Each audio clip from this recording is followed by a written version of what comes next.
today I want to show you one of the most famous blues turnarounds that there is. I'm going to show you how to play it, how to sort of think about it, how to move it around the neck to play in different keys. And I'm also going to show you a variety of different variations that you can do on the same theme. So let's dive in.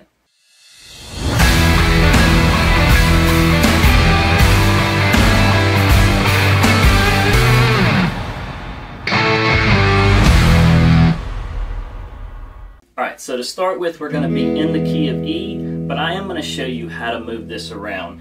And the lick sounds like this.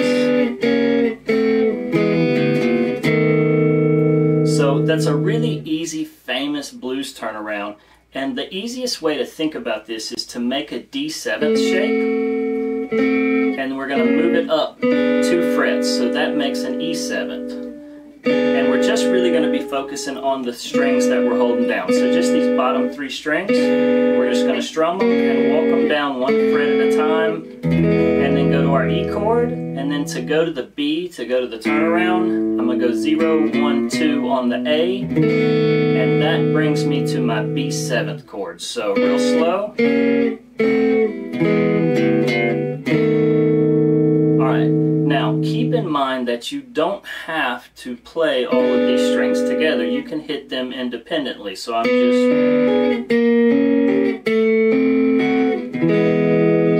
Alright, the other thing you can do when you get to this E is to hammer on the first fret of the G string. So...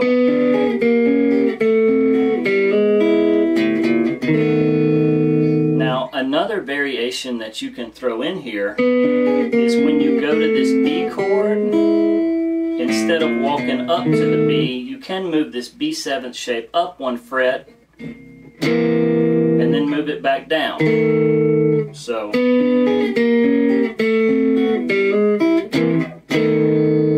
that's a real famous thing that you'll hear, either people walking up to the B or them moving it up 1 fret and then back down. Now, once again, there are lots of variations you can do to this. It's still the same principle of holding this kind of D7th shape, but instead of hitting all 3 notes, we can just hit the G and the E string.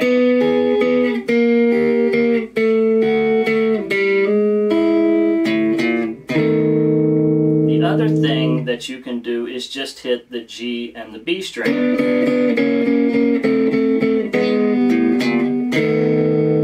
Lots of different variations that you can find just inside of this simple lick. Now, this is movable anywhere on the neck. So when I was playing in E, I took this D7th shape and I moved it up till it was an E7th. So if I want to play in, say, the key of G, I need to go find my G7th. So if I move this up 1 more, I get F, I get F sharp, and then I get G.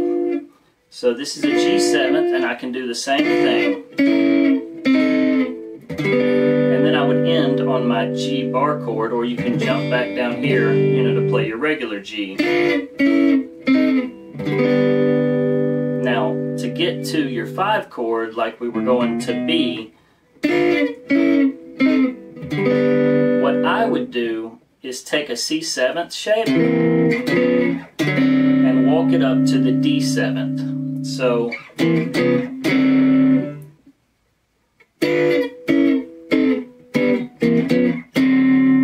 and just like we did with that B chord down when we were playing an E, we can also, instead of walking it up, we can take this C7th shape, move it up 1 fret, and then go to the D7th. So that would sound like this.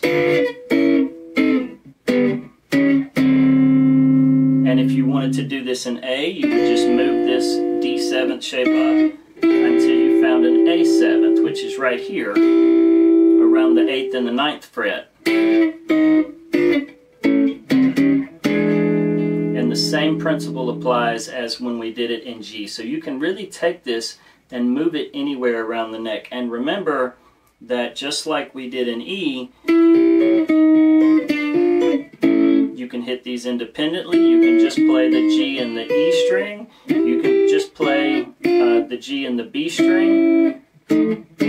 So I really do hope this helps. I hope you play around with this. This is one of the most classic blues turnarounds there is. and there are lots of variations, and I've just touched on a few of them. So play around with this, make it your own. I really do hope this helps, and if you need something else, just reach out to me. I'll be glad to help you.